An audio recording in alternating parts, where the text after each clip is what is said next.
but I just pressed the button. Okay. And it says, does it say on your side you are live? Does it say that? Yep. You're in the show. No, you think you are. You understand? You think you are. I've done like 44 of these so far. And I know that one day they're going to get me. I really do know that. They're just waiting. They're like waiting till I don't suspect it. They're like that stalker that everybody worries about. You know what I mean?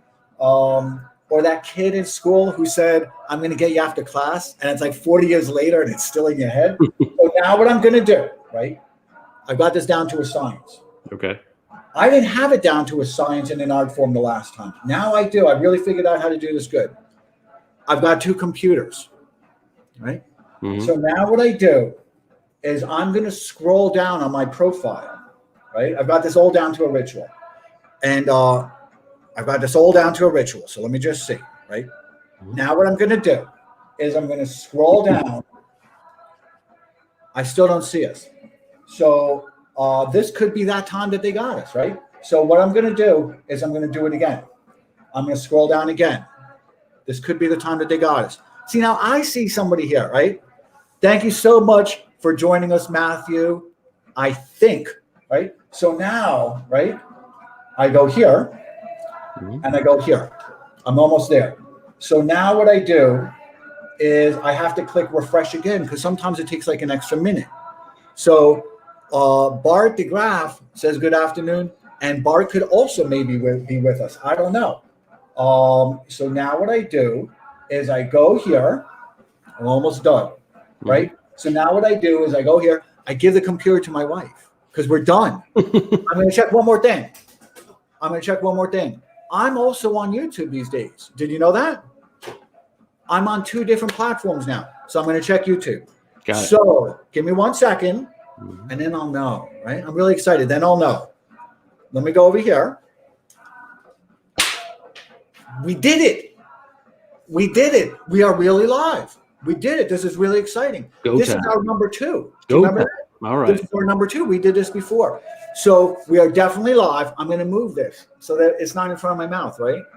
Look at that. We did it. We're live. And I'm so excited about this, Leland. This is our second time doing this. Oh, I turned down my music. It's my ritual type of thing. I turned down my music. Now we're good. Did you like my music? It was very pleasant. It was good, right? It was like being in like the best elevator in the world, wasn't it? Like you just feel calm as you go up, right? Okay, fair. That's fair. It works, right? So I want to thank everybody for being here, and I can confirm that I'm here, and so is Pankin Boy. So thank you so much, and that's a really nice picture that you chose. It says, "Hi, Adam. Thanks everyone for being here, and thank you so much." And Little Herc is here also. So thank you so much for joining us. And particularly thank you, Leland. This is awesome, right? I love doing it. And there's a lot for us to talk about. Would you be kind enough to introduce yourself? Would that be all right? Sure. So I am CEO of a company called China Beige Book, which is the largest private data collection operation in the world inside China's economy. We collect independent data on every aspect of China. And we've been doing it for over a decade now. So we track regions, we track sectors, we track subsectors, we track state versus private and breakdowns, and we track firm size, and we track just about every way you can imagine to break down the economy. And then, of course, we slice it and dice it and look not just at growth. Because growth, is overrated. You get a number for GDP, you get a number for PMI. Who knows what to make of that? But we do is we track all these different indicators. So tons of growth performance indicators, but also the labor market, the credit environment, the shadow credit environment, inflation environment. What's going on really across the entire economy. So after 10 years, we sort of figured this out, and we've gone from quarterly reporting to 8 times a year, to monthly, to now we're reporting, weekly, and we're doing daily data uploads during survey periods. So the granularity and frequency of this data has just exploded, particularly in the last 18 months or so. So this is fun, and I like talking about it, and I like people who care about it. Yeah, and I do. And so much has happened since the last time we spoke, right? I mean, we have a whole new administration here. Hmm. And we kind of knew where we were the last time, or at least we had a sense of it. We knew at least some of the diplomacy that was being used, and we knew some of the rhetoric that was being used, and we knew what to expect, and we knew what was unrealistic, right? And you had a lot of questions about TikTok. You Hmm. had a lot of questions. In fact, a really good one as well. They're all good, but from Yuan Yekelak, who asked, did the trade policies work? Was there a real difference? And did you see them? So I want to start off from where we were last time. Trump was in office, Hmm. and we knew there was a little bit of an antagonistic relationship, right, between him and the Chinese Communist Party, and now we're here. And how so far? A lot of unknowns, a lot of unknown unknowns. I love that term. How do you see so far the relationship changing and progressing or digressing? Between U.S. and China, we're talking about, right? Yeah, yeah. Okay. Well, Biden has by and large played it safe. And he's played it safe by sticking to the Trump script, because what is safe these days politically? It is being tough on China. I mean, if you're in D.C. and I live now in right around D.C. and I can tell you this firsthand: the only thing people agree on in D.C., and this is becoming an America thing too, but on the right, the left, whatever it is that you need to be tough on China. So what Biden's essentially done from the beginning of his administration is say, I am going to, by and large, stick to the Trump script. I'm going to make it very clear that the Biden who was vice president under Obama is not the president. It's certainly not. There's no continuation of policy from there. All the people who were important in Biden's China orbit then have had sort of this metamorphosis of their views, and now everybody's tough on China. So what essentially Biden has done is decided that he is going to start off very tough on China. He's not going to roll anything big back, at least at first, while his administration focuses on COVID vaccinations, COVID economic recovery, et cetera. And as we move along, he supposedly will put his own sort of stamp on policy, with going in the same direction, still tough on China, but including more allies and consensus and coalition building. Now, the problem I have with that, and not that it's a bad strategy, it's a good strategy, but it's not a strategy. It's a process. It's not a strategy. It's a good way to go, but it doesn't tell you where he's going to end up on a lot of these things. So for right now, for the first half of 2021, we're sort of stuck in this hiatus where US-China policy isn't developing. It's not changing dramatically from the Trump times, other than some tweaks from the executive orders that are out there. But right now, you have a situation where Biden hasn't really indicated where he's going to go, other than not differentiating himself very quickly and from where Trump was going. So the second half of the year, we'll see more. And then 2022, I think, is going to be a big year for this because, of course, Beijing is the Olympics, and there's going to be a lot of pressures that we can talk about as well. Oops, I just lost your sound here. That's better, right? I missed it. Yeah, I know. I had to put it on mic because there's a little bit of noise outside. I don't know if you can hear it there, but I can hear it. It's like a buzzing in my ear. Can you hear that at all? Can everybody hear that? You can't hear it? Okay, that's good. So going into the Beijing Olympics and going into kind of the rhetoric of diplomacy, which all politicians have to employ, how much of the rhetoric right now will become actionable? So if there's a kind of a sentiment to just a continuation of the policy, some of the policies that Trump had, how much is that going to kind of dissipate? That extremeness of it going to dissipate as the Chinese Communist Party pushes more propaganda into the U.S. to kind of reconcile with us? Well, look, the Biden administration could take this either direction. I think what you're going to see in the coming months are all these things that people have the administration itself and other experts have sort of advised people to expect. So you're going to see the tariffs stay in place, or mostly stay in place. You're going to see some outreach on climate. You may see some goodwill gestures, like the reopening of a consulate or letting in each other's media, a few more people from each other's media groups. But in general, you're going to see the status quo in terms of sort of core policy. I think they can go two different directions once some of this COVID stuff is played out. And I think if they want to go hawkish, the Xinjiang, it'll be very difficult to push back on the pressures in terms of Xinjiang, because, in America, a lot of issues, Hong Kong being one of them, come off as, okay, they're a lot of loud American politicians screaming about some Chinese outrage. And then, 2 weeks later, you don't hear another word about it.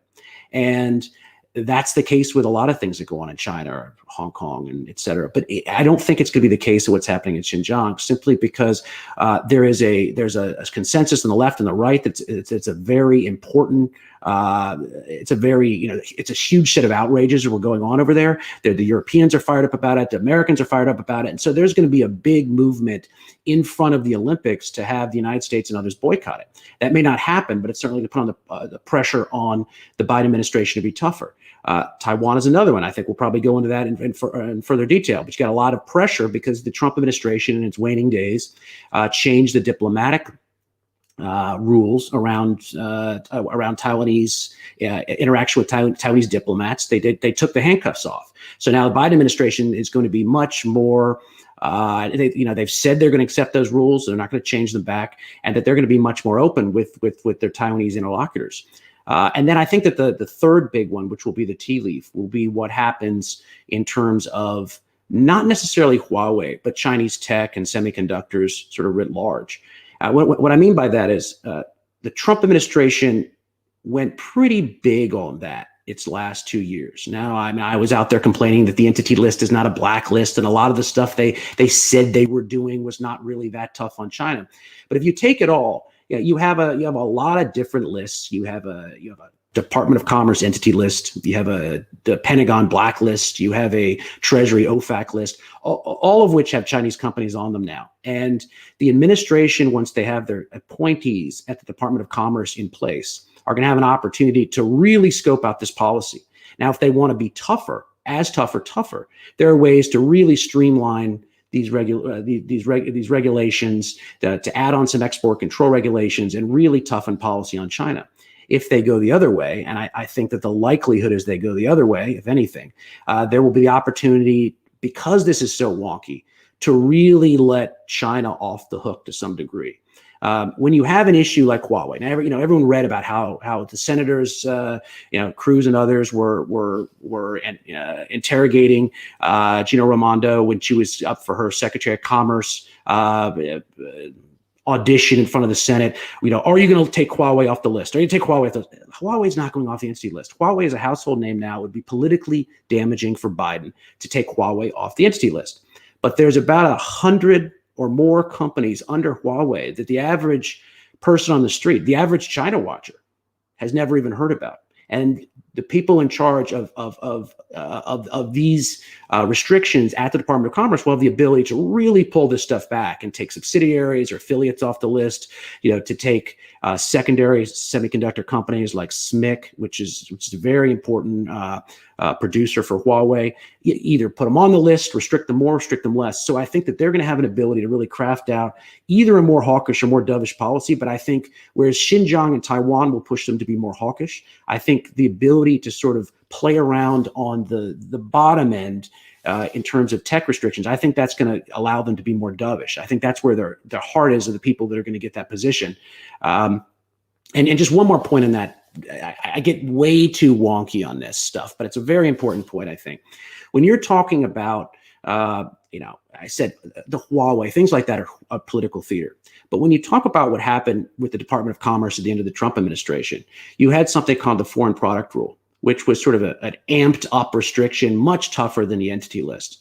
And this basically prohibits other companies from selling to Huawei or others that are on a U.S. list, if they have U.S. inputs, they have U.S. intellectual property in them, unless the Department of Commerce gives them a license. So this is potentially an extraordinarily tough measure.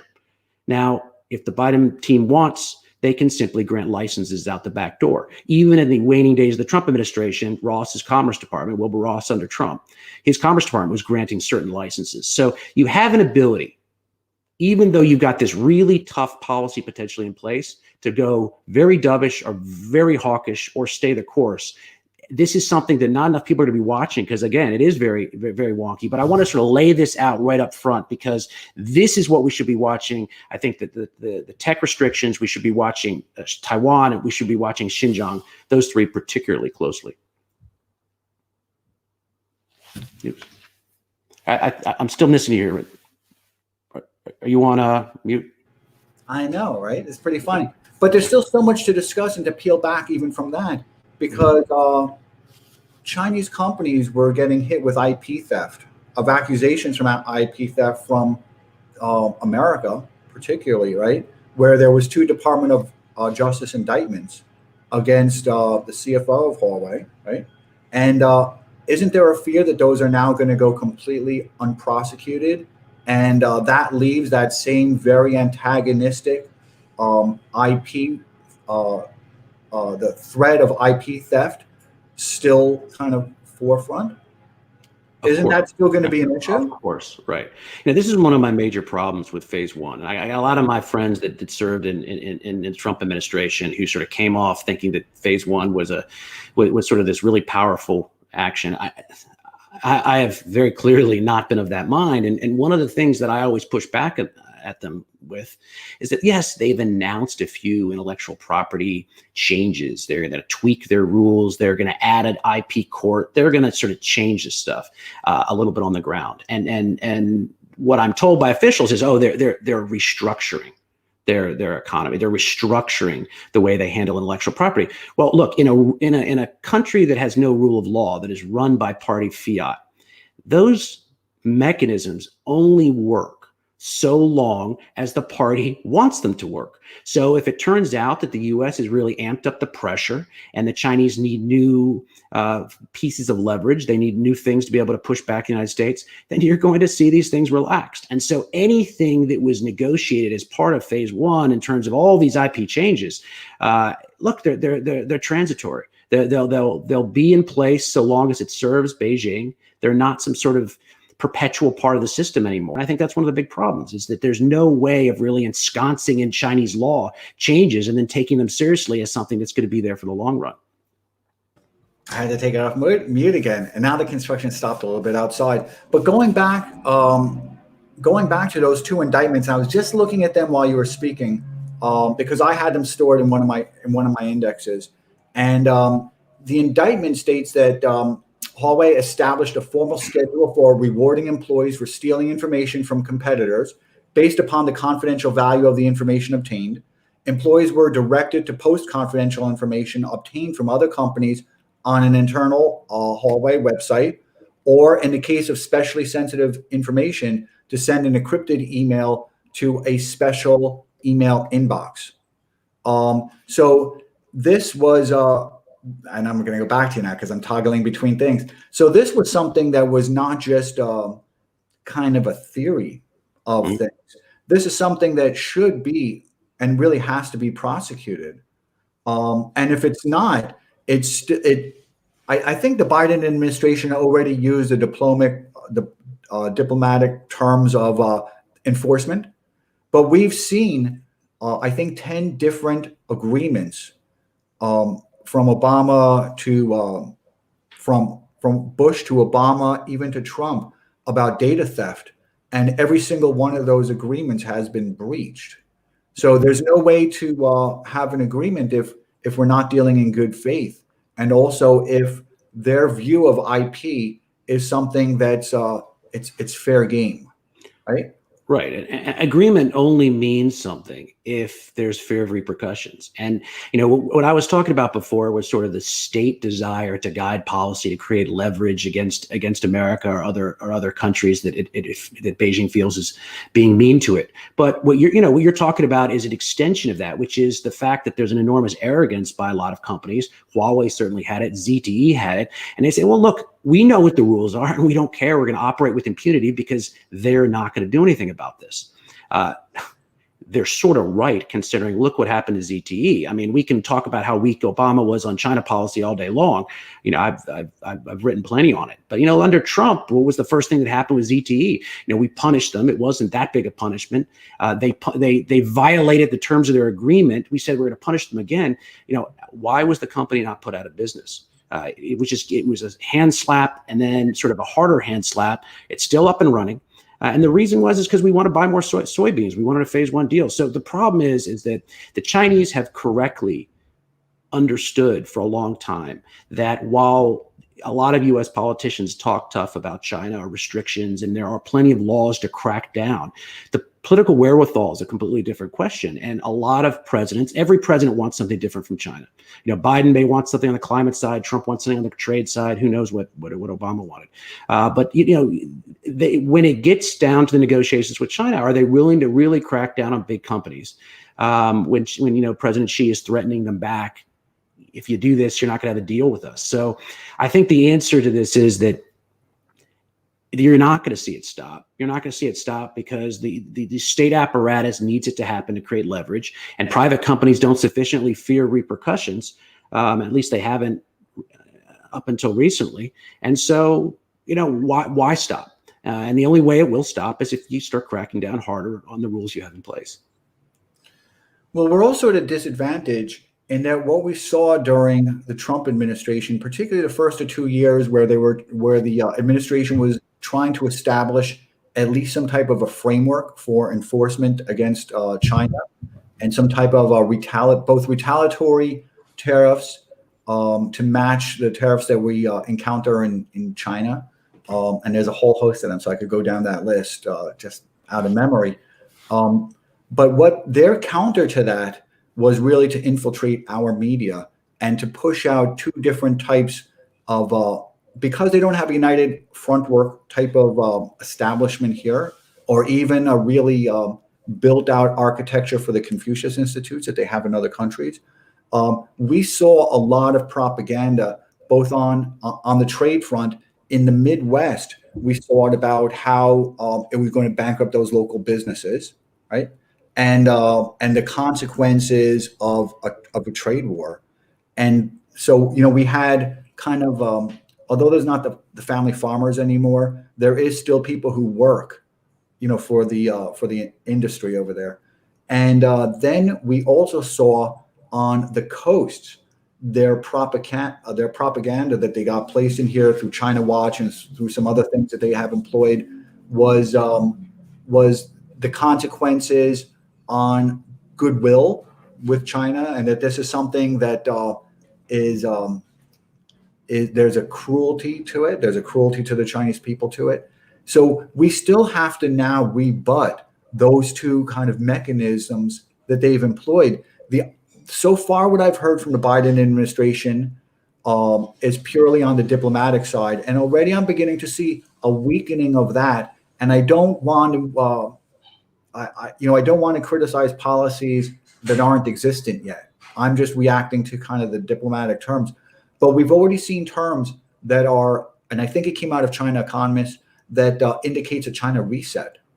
And would China reset forgive some of the IP theft and forgive some of those kind of retributive type of punishments that America and Europe we're looking to employ?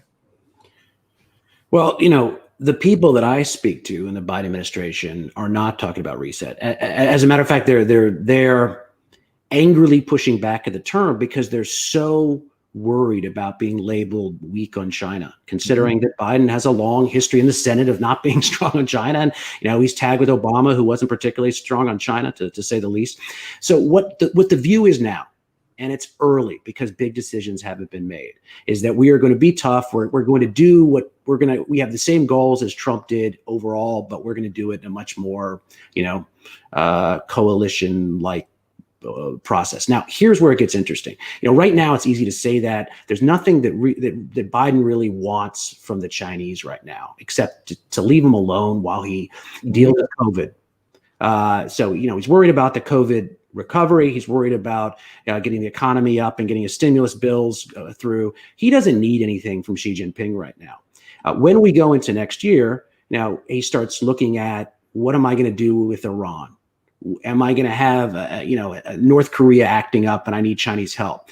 Then all of a sudden you look over to China and say, okay, now I need something. There's always climate hanging overhead. I think too much is made of the fact that the Biden administration needs to work with China on climate.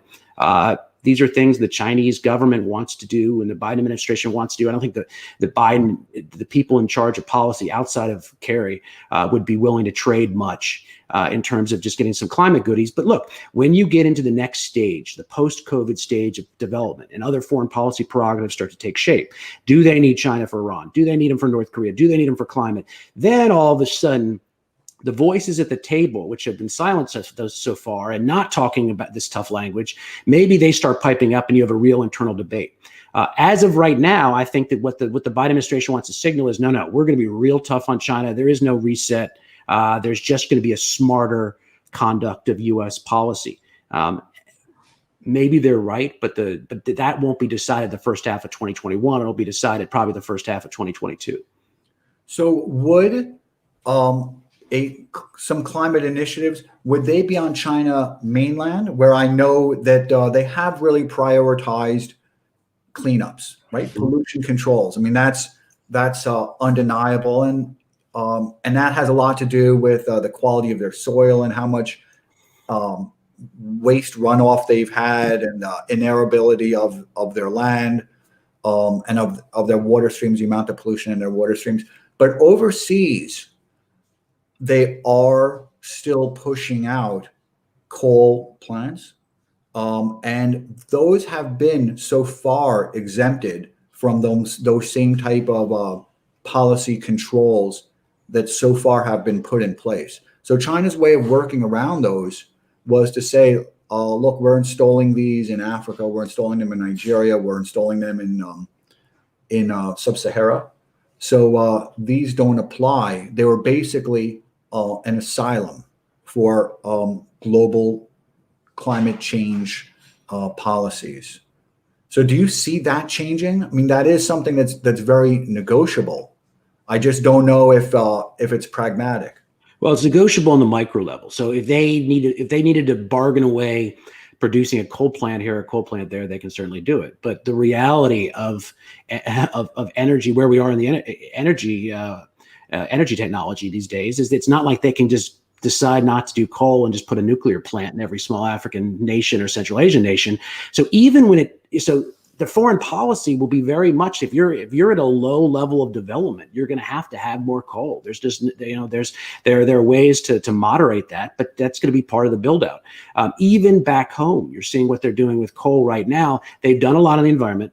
There is a very serious resolve to do things better, but at the same time, you see coal plants being built because they have no other choice. There's this enormous tension between growth and the environment. It's there everywhere, but it's particularly bad in China simply because they're at a lower level of development than the United States and some others. So they have this tension domestically, and they have it internationally as well. So I think when we're talking about some sort of grand agreement, then what the Biden administration and the Europeans probably envision is some, just a lot of Paris-like agreements where you're promising to cut, emissions targets down, and you're promising to decrease something else. But that doesn't mean that you can easily, this isn't a one-way trip. This is why the idea that the Chinese promised to be carbon-free by 2060, and everyone, all my liberal friends were doing cartwheels all over the place.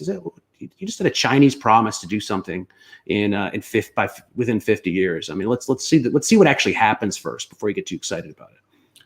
Yeah, it's tricky. I mean, what I expect, and I think you and I discussed it months ago, right, is I expected Biden to win. I think perhaps we both did.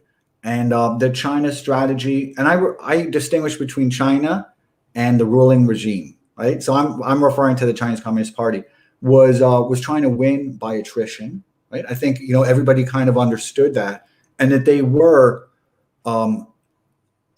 intruding into certain institutions like the Brookings Institute. And I'm not going to say that they were buying anything or doing any coercion into those type of think tanks, because I have a lot of respect actually for those think tanks, and they have to make a lot of evaluations. But now I have a fear that they're going to be a little bit more coercive and try and change the narrative to really reconciling with China, and a lot of things going unresolved. So with COVID, I've seen the timeline change where there's nothing that existed before March. So it just seems that China has been forgiven for everything that happened between September of 2019 and March of 2020. Is that a leading indicator of what's to come? Yeah, look, I think if you ask the Biden team, they'll say we're reviewing everything, and they are. I mean, it's true they need to review everything, but it's also a stall tactic. They don't want to be dealing with these issues early on, and they haven't set their priority list of what the administration wants to accomplish in the first 2 to 4, 2 years or 4 years yet. So people don't want to speak out of turn. Look, the politics of this is what makes it tricky, regardless of what maybe any particular China watcher, China policy person wants to push.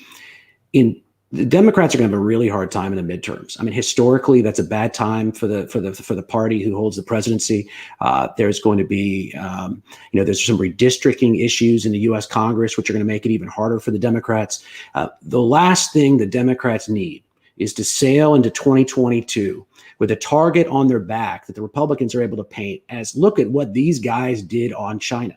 Now, I'm not saying it's not going to happen, because I have spent my career being blown away by how unbelievably, weak U.S. policy has been during times where I think that there was a political prerogative to actually make it stronger. But there are some very significant reasons to think that the Democrats, just politically speaking, forget what's in anybody's head, will not want to create too many bullseyes on their backs in terms of putting out weak China policy or big China concessions, simply because they're going to get hammered by, in the midterms if that happens. So is that decisive? Is it determinative? No, it's not.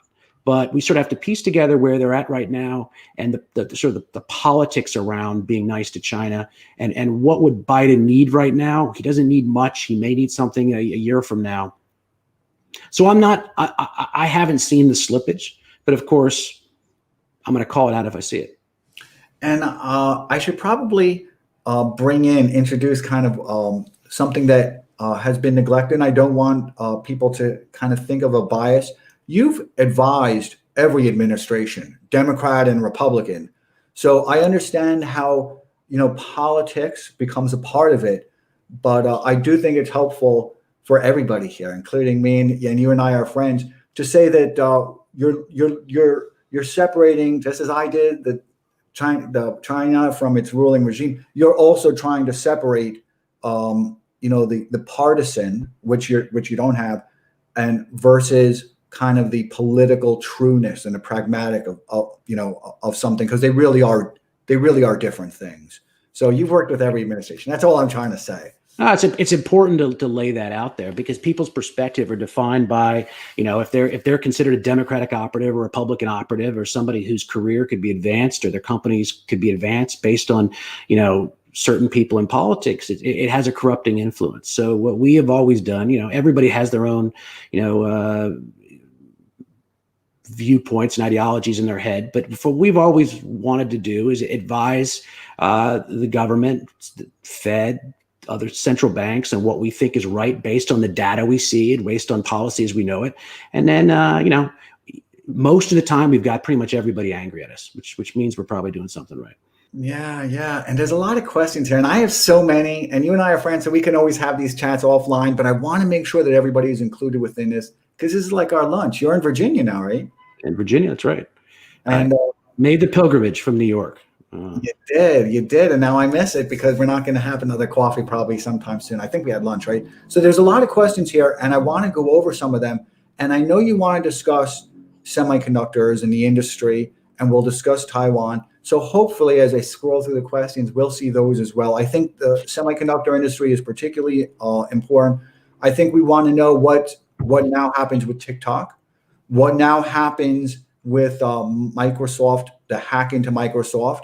I don't know how reliable the forensics on the hack are right now. So I certainly understand that. It takes a while to do forensics on these things and to follow the nodes and everything else. So, and then Zoom also, right? The opaqueness of of their financial transactions between the Chinese Communist Party and Zoom's sudden fortunes windfall from COVID.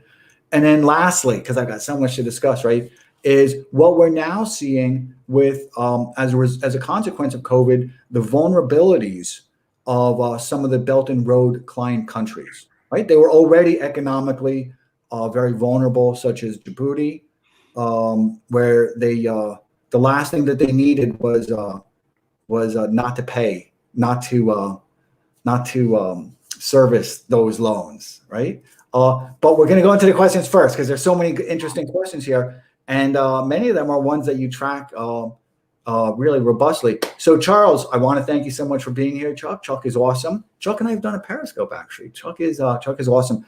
So, Charles, thank you so much for joining us. Says explain the deep drivers of the Chinese full employment policy is key here, and insights welcome. And what are you seeing now in terms of the employment? Not really the reported employment because those are not reliable, right? But what you're seeing from the actuals with your little spy network, your James Bonds within China. Yeah, like you say, in an ocean of terrible Chinese data, the unemployment data are the very worst. I mean, it's just terrible. That's always this static number. It means very little. It's created out of a subset of full employment. So, you can basically say these official numbers as they're being used are useless. What we're seeing in China Beige Book data, somewhat consensus, except that we have seen things get continually better. They improved in the industry side first. We are seeing services and retail employment improve over the last several months. So they're lagging. So employment's getting better, but they're nowhere near the 2019 numbers. So this is something that we've just been hitting over and over and over and over, a point that we're stressing just so much. You're seeing a recovery in China. You're seeing it across so many metrics. You may be seeing the best big country recovery in the world. They're doing a great job overall, but they're not back at least in the data we've seen so far, they are not back to where they were in 2019. So you could see, they put all these GDP numbers and all these other metrics suggesting that very early on, the party had vanquished the virus, had sort of conquered coronavirus and gotten things up, not just to year-on-year levels, but 3.2% GDP just a few months later, and 5% for the year, and you've got all these numbers showing that things in 2020 were better in 2019. That was evident. Nowhere in our 2020 data did we see year-on-year improvement. We saw improvement. We saw a recovery, but we did not see year-on-year improvement. We're anxiously waiting. We're just days away from getting, Q1 data for 2021. Want to see what that looks like. Certainly, there has been a recovery in our January, February data. Things have been getting better. Things have been getting more even in terms of recovery, which is good. Employment's been improving, particularly, even in manufacturing, which is getting a lot of bad headlines, and so. So you're seeing an improvement. You're just not seeing a return to normalcy. You're not seeing a return to 2019 numbers. So I think that's something to keep in mind. They're going to keep posting numbers that suggest that they're back, and they're not. And that's going to affect policy, even though they don't admit it. The last part of the unemployment equation, which I don't want to glance over too quickly, is the floating migrant population. And what happens with a lot of these workers who are not formal and sort of this floating population of workers, they're not counted in a lot of unemployment statistics. So a lot of the time when we were seeing improvement early on in the coronavirus recovery, so maybe last spring 2020, there was an enormous drop off where sort of all of industry and the economy basically shut down, most of it shut down. And then there was hiring back. And, the Chinese were announcing these big numbers in terms of labor market improving. A lot of what happens is they don't count migrant workers being taken off the employment lists, off the payrolls. They're sort of, they're put in hiatus, but when they come back on, they count them as additions to the labor force. We've tried to make very clear patterns between what we're seeing in China Beige Book and labor data and what the Chinese announcements are, either qualitatively or through the unemployment numbers. And there doesn't seem to be a direct trend. I mean, it leads us to believe that Beijing is making some of this stuff up as it goes along. but there's this huge floating population that is not counted in employment statistics. So they could talk about 5.5% unemployment rates all they want, but that's not showing what the real unemployment rate is in China, even if they hit it, which they haven't hit it. So it's really difficult, really difficult to do labor market tracking inside the Chinese economy, particularly outside tier 1 cities. I was unfamiliar until now, right? Because I'm like a student here. I don't know, and you're the professor. This is what you do so well, right? Is I wasn't aware that they had such a large floating immigrant.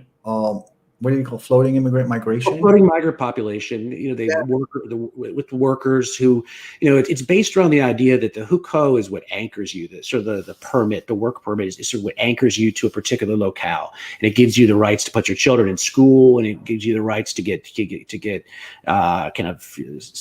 welfare. Basically services, county services, provincial services, et cetera.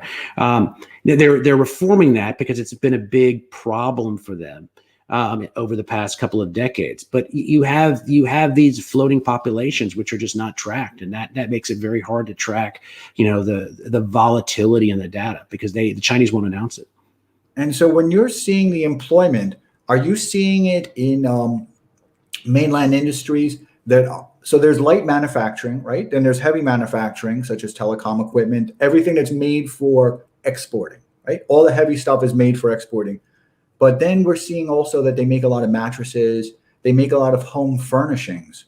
So are you seeing across the board an improvement in their manufacturing and employment, or are you seeing it very product family specific where people are just staying home more, so they're buying more couches and they're buying more furnishings for their home?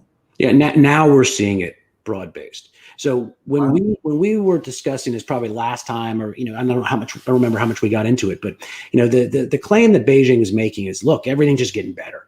And yeah, there's somewhat of an uneven recovery, but things are really progressing well. Well, the recovery that Beijing was often talking about was the recovery that we were seeing, but we were only seeing it, in the very biggest cities, Beijing, Shanghai. We were seeing it in Guangdong, and so the tier 1 giants at large firms, they were seeing the type of dynamics, more production, more borrowing, more hiring that Beijing was claiming was happening all across China.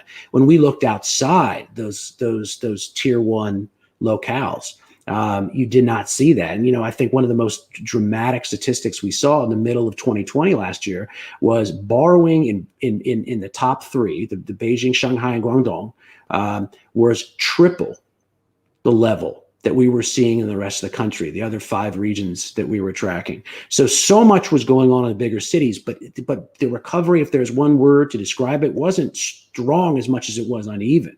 So you had industry leading, you had large firms leading, you had tier 1 cities leading, and everything else was falling behind. To Beijing's credit, we are seeing a much healthier recovery right now. And so when we're looking at our January, February data, which of course you have to take with a grain of salt because of Chinese New Year and some other distortions. But we were seeing retail really pick up its pace. It's been the laggard all year long. Consumption has been hurting domestically in China. It was a supply side recovery, but you saw retail really pick up. Services is okay. Wasn't exploding. There's a little bit of weakness there. So you were seeing a lot of the inequities that we saw throughout 2020 were being evened out in the more recent data. Which is cause for optimism. I mean, you're coming off a very difficult shutdown or partial shutdown of the economy. So that's positive. When you say it's cause for optimism, I'm not that optimistic about that. When you say it's cause relative optimism. So is that again a leading indicator for what is an improvement around the world in Europe, which has become an increasingly a large consumer, and that's because you have countries like Montenegro where you've really had the Belt and Road. The Belt and Road has really kind of stayed away from Western Europe, but now we've seen it kind of encroaching into Montenegro. Germany, I think, just announced a joint investment between the German government and China, that they were going to select some industries and invest together, which was really going to be in heavy machinery, telecom equipment that would displace their own Ericsson and Nokia.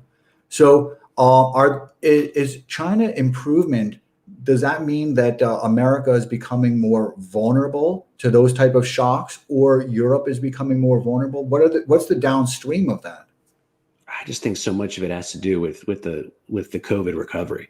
So if we are on the glide path to normalcy by the fall in the United States and Europe and other places, then yeah, there are certainly signs from China that will be helpful in understanding where we're heading, particularly with all this enormous amount of stimulus coursing through the system. But again, so much of it has to do with COVID. I mean, the Chinese handled COVID differently than everybody else did, and there's a lot to criticize in the way they did it, but there's a lot to applaud from a strictly pragmatic sense that they shut it down. Did they have more infections and deaths than they admit? Of course they did, but they took care of the problem in a way that Americans and Europeans and others did not. So some of this may be a leading indicator for what's happening in the rest of the world, but only if coronavirus takes care of itself on the trajectory we're all hoping. Okay, so it's my last follow-up question to Chuck's, because it brings up so many interesting points. In 2019, we were on the mainland, we were seeing a lot of protest. We were seeing a lot of wage labor inflation. We were seeing the effects of devalued Yuan, right? And we were also seeing so many bankruptcies, just tens of thousands of Chinese companies going bankrupt, and their banking system process is a little bit different there. They create these municipal receiverships, everything that you know. Now everybody knows it, right? But they were compelling lenders, creditors, to continue lending out to their defaulting debtors just to keep people employed. And at the same time, wages were going up. The yuan was going down. Their imports in their heavy industries was just getting crushed. So are we going to now see a return to those same problems that happened in 2009? Have those been ironed out now? Are we going to see wage labor inflation over there and a return to the protests? Because there was just massive, violent protests going on in the mainland about people, their livelihood being imperiled. Yeah, I don't think so in the short term, at least. But one of the benefits of running a data firm is that we're going to be able to track this in real time. And so I have my own views of where I think things are headed. Certainly, I'm less worried about the short term. I think that there's so much stimulus coursing through the system that, yeah, there's a worry about inflation, but I'm less worried about popular protests and other things right now. But again, this is something that we track and we're going to be watching very closely. And so I don't want to get ahead of what our data say over the course of the next couple of months and years.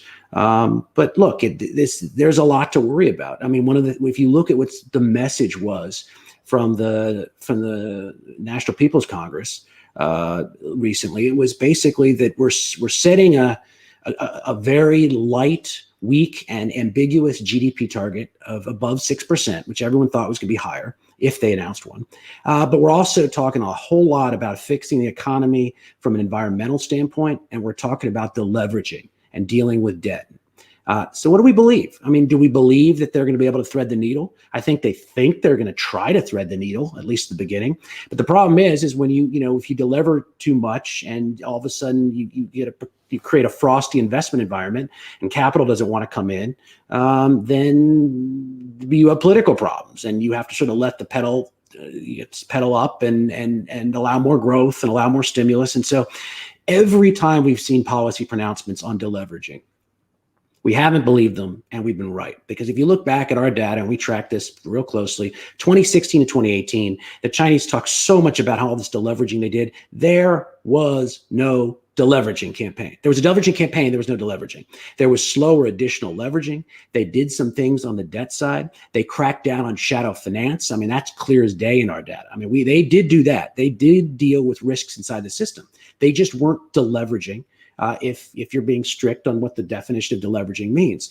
Now, what's interesting in our January and February data is we did see what we termed, and we went back and forth internally on how to term this, early tentative evidence of deleveraging. So we are seeing a policy that's much less aggressive, obviously, than 2020, but also what's less aggressive than what we've seen in earlier January 20 sort of opening months of the year.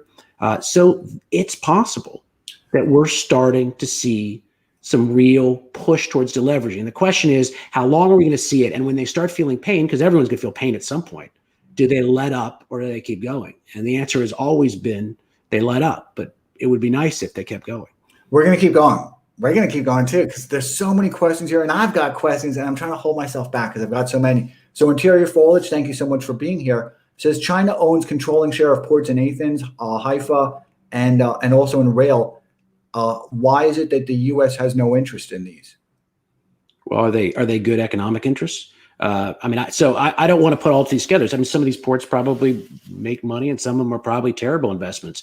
But one of the big arguments I had with people in the Trump administration was they're like, let's fight China on its terms.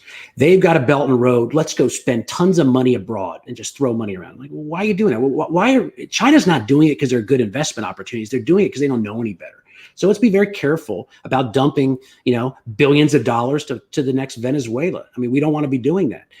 Now, are these port investments strategic? Sure. Is it the United States way to buy up foreign ports? I think that there's some optical sensitivities on doing things like that. But I think the reality is that so many of these Chinese investments are not economic investments, they're strategic investments. And that's sort of not the way the United States works. So I don't want to ball everything together, because I think that certain things make more sense than others. But by and large, I don't think the United States policy should be to go make non-economic investments abroad unless there's an extremely strong strategic purpose to do so. Yeah, and I recall during the last discussion, I think it was Yuan also, or it was somebody, I don't remember, but it might have been Yuan, said exactly that question. Does it make sense for us to compete kind of dollar for dollar? And you had said that the kind of the propaganda and the marketing, I guess it's marketing more, right? Internally and externally, is that every single mom and pop diner that opens up, they call the Chinese Belt and Road. Yeah. I mean, that's why you got to be very careful in what and how you define Belt and Road, because so many times you see someone write an article about, a shop here or a store here or a factory there. And just because it has the word China in it or they've got Chinese workers, this is suddenly an extension of Belt and Road. Well, okay, but then everything's Belt and Road. And if everything's Belt and Road, nothing is. We're going to go. So Hidden Americans. And I like that logo thing that they created. That's pretty cool. So Hidden American says, I'm in real estate and I've seen a single Chinese investor spend $400 million cash on real estate. Yeah, not normal. Not normal. Look, I'd write up that story. That's fascinating. A few years ago, I used to live in Battery Park in Manhattan up until very recently. And Battery Park was huge chunks of it were owned by Chinese nationals, for years and years and years. And that flow of capital came in. The Chinese did crack down on it. Chinese government did crack down on it. And so is capital escaping? Sure. Is it escaping in these gigantic waves? That number certainly shocks me. I've never heard anything like that. But sure, if you're in China and you think things are going badly, you want to get your money out. But if you're in China and you think things are going well, you still want to get your money out because you want to diversify it out of the handful of assets that you can invest in inside a closed capital account. And a ring-fenced economy doesn't provide much to invest in unless you want to sort of rotate between Chinese property, Chinese equity, Chinese bonds, and commodities futures. So I'm not surprised that there's lots of money going into real estate. There is an enormous crackdown over the last couple of years on it as part of the anti-corruption drive, as well as because of worries of capital. Anti-corruption drive in China or in the U.S., Canada, and Europe? Well, I was referring to China. I think that there's tougher restrictions on moving money these days, which is why so many people have this interest in crypto, I think. But I'm basically talking about the Chinese government. There was up until very recently where they sort of relaxed restrictions. There was a number of years in a row where there were just very strict restrictions on getting capital out of the country. It didn't mean it didn't happen. It didn't mean it couldn't happen. It just meant they made it very difficult to do so. So large chunks are not usually heard of. Certainly not anything that big. Yeah, that's awesome. And my take on some of that, and we're going to get to the next question, but my take on some of that is that it kind of, to me, resembles that phenomenon that we saw where former KGB were just getting all their money out of a collapsing USSR. And I've seen ports, and we saw the Sri Lanka ports and some other things being taken over less by state-owned enterprises and more by just their own elites who just want to get out. And they want liquid. They want liquid assets. So they also don't want some of that type of stuff because it's not liquid, but they need to get out. So Rising Serpent, thank you so much for joining us. Says, does anyone in politics understand the national security threat posed by the Chinese pharmaceutical supply and API supply? Great question. And the answer is yes. The Trump people understood it. The Biden people understand it. There's an executive order, which was bandied about under both administrations. They're looking at this right now.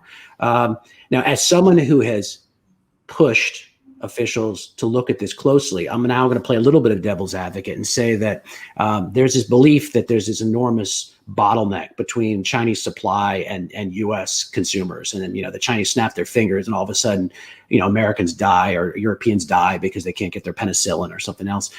Look, there are aspects of this are true, but the main problem we have is that there's very bad data on this. Pharmaceutical. What's important is not pharmaceuticals as we think of them, more pharmaceutical ingredients that the Chinese produce, but the way they track this. And Department of Commerce has done a study. There's another very big study going on right now. Is how much of this stuff comes from where, as opposed to being a transit point. And there isn't really good data on this. And I think the fact that there isn't data on this has held politicians up a bit. The other thing is that a lot of people don't want to just dump funds and subsidies to pharmaceutical companies who are already doing pretty well. So that's certainly what the Democrat resistance to this was last year before COVID was or in the early stages of it was, look, we're not here to pay pharmaceutical companies zillions of dollars in order to move their supply chains out. They should be doing that themselves. And so, look, it's a very important issue. When we talk about supply chains, there are supply chains that have a national security component, and there are ones that don't have a national security component. And certainly there's a gray area in the middle. This is something that needs to be looked at as a potential national security issue. But I think the data are so unclear right now that we still need more data as we figure this issue out. And do you see any of that going downstream? Because the APIs, the pharmaceutical ingredients that Rising Serpent was discussing, create a tremendous amount of waste and runoff, a lot of mining runoff, just a lot of runoff. So countries also don't kind of want that. But at the same time, China is desperate to clean up its own pollution. It's not sustainable for have 1,300,000,000 people on such horrible, inarable land with polluted rivers. So do you see any of that being downstreamed, or do you see any of that shifting to India or to other countries that can now also have the infrastructure to do it much cleaner? Sure. I mean, India, certainly. I mean, look, when things are moving when supply chains are moving out of China, you three different sort of countries or regions come to mind. First is Mexico, the second Southeast Asia, and I think the third is India. Now that's way oversimplifying things, but I think that when we talk about pharmaceuticals, who has the production capabilities, I think India's top of mind for that. So yes, I think that India is part of a discussion. It's just I'm not sure how far this discussion has progressed in the current administration. Even in the Trump, even within the Trump team, there was discord on this issue. So this is a lot harder than I think people think. It is, and just I've seen arguments on both sides. I did a conversation with Ross Kennedy, who goes by man_integrated, who's a supply chain and logistics expert, and he thought that, in fact, he's certain from what he expressed, from what he observes, that China is winning kind of the supply chain battle and the shipping and air battle. So have you seen a lot of product families, and have you seen any migration from our own industries out of China and into other markets in Malaysia, Singapore, Taiwan, Vietnam, and India? Have you seen industries beginning to kind of cut themselves out of China? Yeah, I think I see it from two directions. The first, I see some of these supply chains physically moving to other countries. I also see it on the corporate side. And we work with a lot of corporations and with their boards and their senior executives, and helping them figure out supply chain issues and where the vulnerabilities are and where they aren't. And so there is a different mindset to dealing with these issues now than there was a couple of years ago. So before Trump's trade war, everything was about earnings per share. Like, all you cared about is maximizing shareholder value in a very strict economic sense. You're getting the lowest prices. That was what your shareholders demanded. And you talked about contingency plans, but you didn't do them. And then you had geopolitical tensions, and you had a trade war, and then you had COVID. And now you have what's going to be unending geopolitical tensions between the United States and China. Now the discussion is very different inside boardrooms. They're talking about the fact that the expectation is no longer to get the lowest cost. It's to protect the supply chain from disaster. And you want to talk about one of the reasons for inflation. It's not just because products are bottlenecked as part of the supply chain. It's also because supply chains are changing. And there is a willingness by corporations to pay more in order to create a plan B or a plan C in terms of distribution or in terms of production, simply because that is now what is being demanded of these companies by their shareholders. That's awesome. You are so awesome. I got so many questions, and I'm not going to ask any of them because other people's questions are better. So Patrick say, thank you so much for joining us. And I think you changed your image. In fact, I know you did. So I really like that one. And it's always good to see the water. Isn't it always good to see the water? I don't see enough of it. So Patrick say says, there was a publisher in Germany had to change a children's book because it said the virus came from China. And I'm going to extend that question a little bit because it's such an interesting one. Discourse power, which has always been kind of instrumentalized, I guess, and weaponized. And if you want to give a very brief description of it, yours might be a little bit more elegant than mine. But if we're seeing that already in children's books, then can't that also broaden out to a whole bunch of other things? Beyond just that. So again, Patrick Sire says publisher in Germany had to change a children's book because it said the virus came from China. And please feel free to include your own brief definition of discourse power so people can have an understanding of that. It's power of words, but the virus came from China. So the idea that a publisher would have to change their book because of that seems ridiculous to me. But there's a lot of stuff going on in the United States right now that seems ridiculous to me. There's an enormous amount of political correctness that just seeps into everything. And some of this has to do with China, and most of it doesn't have to do with China. So I'm not a big fan of political correctness. I think that we're in a different environment now simply because we're seeing things happen societally that we didn't think were possible. So I think there's a little bit of a sensitivity needed in terms of the way that we look at some of these things. But by and large, I'm against this political correctness movement overall, but I don't think it's just a China thing. I think it's everywhere now. So China has been very assertive in through their judiciary system, whatever their judiciary system is over there, of not allowing the diaspora to come back with Western political correctness. And I certainly just want to clarify that I'm not making any claims on any causes, because these things are so intricate and they're so emotional. These things are what they are.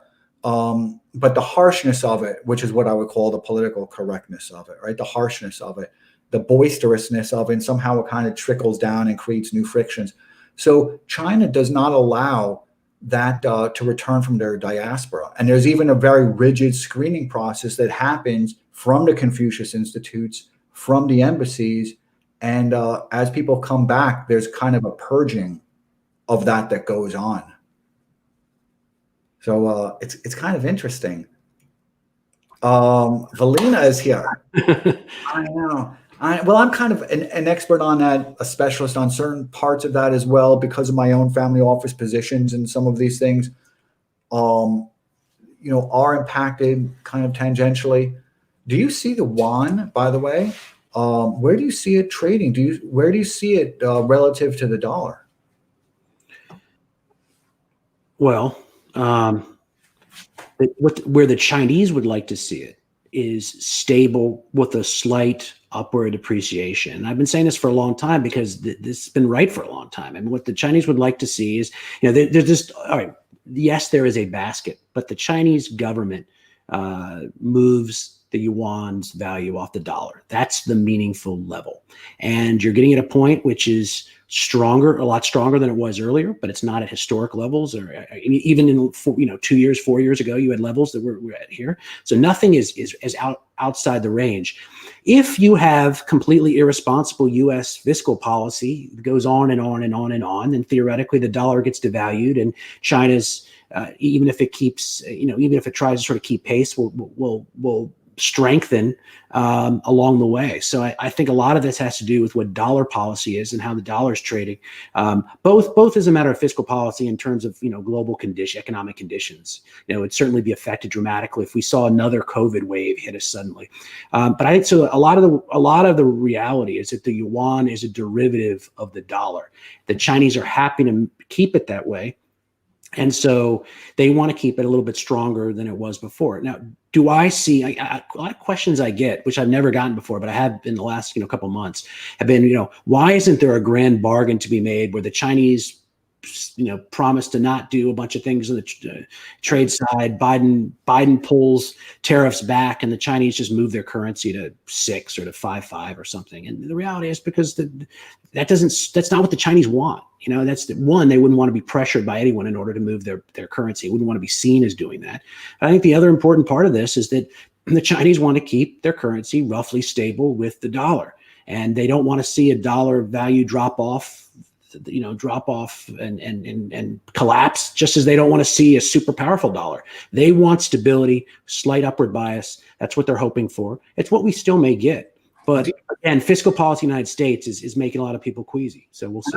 I'm going to go into Valina's question in just one moment, but I do want to include that a person who I know, right, who goes by Deep Throat IPO, right, who's done a lot of forensics and a lot of postmortems on certain financial transactions, particularly with an Alibaba and some other particularly technology companies, but has also discussed a lot and done the forensics, which are brilliant, on the weaponization of their own kind of dual currency system and their yuan, where they're kind of surgically kind of in putting their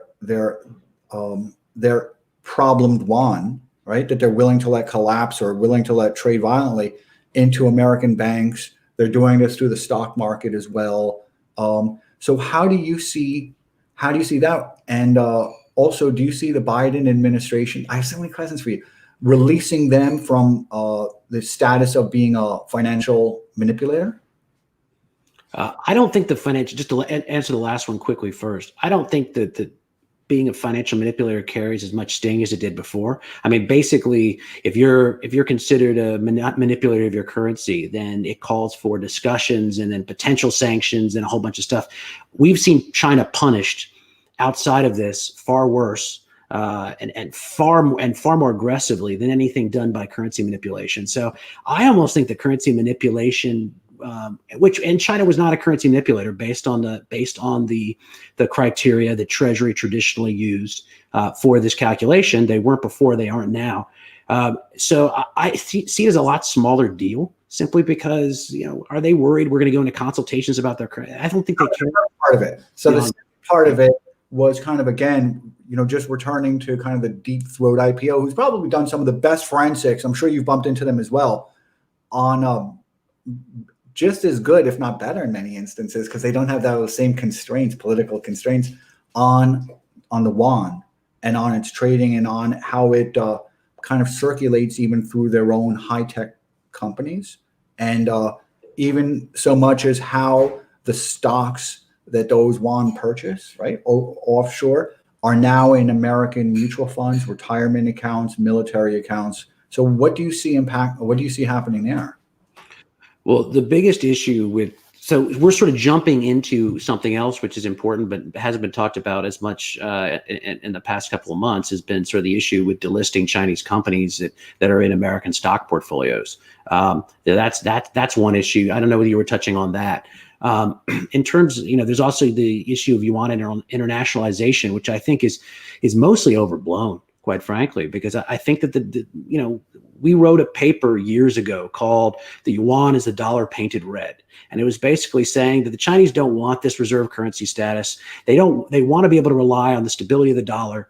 They're invested in the dollar. They need dollar stability. They want to create their stability from dollar stability. So yes, they will internationalize because as a payment convenience, and maybe as a sort of a backup plan on the margins, that they want to have the yuan operate in global deals. It just makes it easier. But in general, I think yuan internationalization is something that's sort of marketed by big companies and banks and others as sort of as a business opportunity. I don't think the reality is there as much. And so we're going to go on to Valina's question now. Do you know Valina? Valina is a specialist in what she calls dragon bear, and I think she coined that term, and she's awesome. She also came up with a phrase, I think it was too many to fail, which I've thought about a lot. It's when she was talking about the financial dilemmas within the United States and how do you repair the what's beneath the megacorps, right? Which is obviously a priority for any administration. So Valina says, how will the U.S. face the dragon bear, China and Russia? Will there be two space stations in the future? So what do you see happening? Yeah, it's good to see all these people I know I know off Twitter and follow the research. So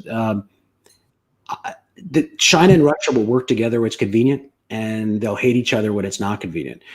So am I worried about a space station? Some China-Russia space station? I'm not worried about. They can be troublemakers, but I think that if you look at the long border that China has with Russia, this is a cause for considerable angst for both governments too. So I don't think that there's the conditions for a long-term, across the board Sino-Russian partnership. I think that they'll work together where it makes sense, and they will get angry at each other where it doesn't make sense. But I think that there's a lot of nervousness. There's reason to push back on America and Europe, but there's a lot of reasons why the two don't see eye to eye either. And just from a technological standpoint, I'm in favor of the Chinese investing in some of the space stuff for the same reason that I wanted them to get an aircraft carrier and a second one and a third one. Hey, dump your money into that. Is a great use of your funds? Probably not. So what you're talking about, and I just want to, because it's interesting, and a lot of us have conversations, particularly about their shipbuilding, is one of the problems when you have a bottomless checkbook is it's an invitation to corruption. Chinese capitalism is stealing from the Chinese Communist Party, and it goes so far deep that you can't extricate it. That just is a form of capitalism. But when you have a blank check, you also have so much waste. Mm-hmm. Right? So American companies operate very economically with a great thought on yield, right? High yield, while as Chinese companies just throw money at things. So when you say have them to build an aircraft carrier, I don't want them to. Right? I don't want them to. I want to blow up their aircraft carrier. Well, that's a separate conversation, right? I mean, look, when Belt and Road was created, this was, and was conceptualized, and when Xi Jinping backed it, the Chinese had foreign exchange reserves of around $4 trillion, and they thought their big problem was going to be too many forex reserves. They had to sort of redistribute their capital. That's a crude way of calling it, but to redistribute their capital, recycle their surpluses abroad, workers, their commodities, et cetera. The world's changed now, and so these conditions are no longer there, and that's why Belt and Road has really disintegrated from the inside. There's still important opportunities there. It's still important on some levels, but it's not what the Chinese originally envisioned it to be. So there's a lot of questions here, and I just wanted to do a follow-up to Valina. There's so many interesting questions, and I'm going to go to a question about the Uyghurs very, very soon. I think it's so important for all of us, right? Is the Chinese were stealing IP from the Russians just as aggressively as they were from every other Western country. I mean, they just don't give any value to IP, right, except to themselves, right? To themselves they do. But they stole, for example, the S-300, right? They kind of reverse engineered the S-300. They've been reverse engineering all of the technology military platforms of Russia for the last several years. So is that just something that has to be worked out friendly between them, or do you see that kind of escalating into real friction? Russia's core business now is defense industry from Ukraine and everything else, so they need it. So this is a real threat to Russia. It has always been a source of contention. You know, the biggest copycat attempts have always been for the Chinese trying to copy the jet fighters. The Sukhoi 25, the 31. What were the numbers? Anyways, basically all of them. I mean, basically when you had the Su-27s, you had all these fighters that the Chinese tried to take apart and rebuild. They haven't been very good at it. But you've had these tensions for decades. You know, the Chinese buy the stuff and they try to reverse engineer it, and they're sometimes successful, and the Russians get mad, and rinse, wash, repeat. So is this going to be a return? There's so many interesting questions, but we're going to get onto this one first. But I'm just going to do a follow up to Valina's. Do you see kind of a return to 1970s policy of China, Russia, and Africa against the world? No. Was it third way, or I forget the phraseology? Was it called third way? Was that it? Well, I mean, you were sandwiched in there between the Great Leap Forward and the Cultural Revolution there. So it was a tough time for China. I think that, look, I'm not overly worried about Chinese-Russian cooperation, except in very specific areas. And I'm not really worried about the Chinese going out and their soft power around the world. Sure, it's an issue. Sure, it's an issue with the UN. Sure, it's an issue with international bodies. Sure, it's an issue with standards organizations for technology. But when we're talking about going to Africa or going to Central Asia or going to South Asia and making friends, the way that they've operated has made just as many enemies as friends, and there's a lot of corruption in there that they've gotten entangled with as well. So I am just not worried about that as it's sort of a tier 1 or tier 2 problem. So we're going to go on, and I want to thank Walter for being here, and I'm going to most likely mispronounce their name, right? Because I speak so many different languages, but I speak them kind of poorly, actually, because I have a little bit of a lisp, right? Walter asks, and thank you, it's such an important question, will there be any pressure put on China in regards to the Uyghurs and the concentration camps?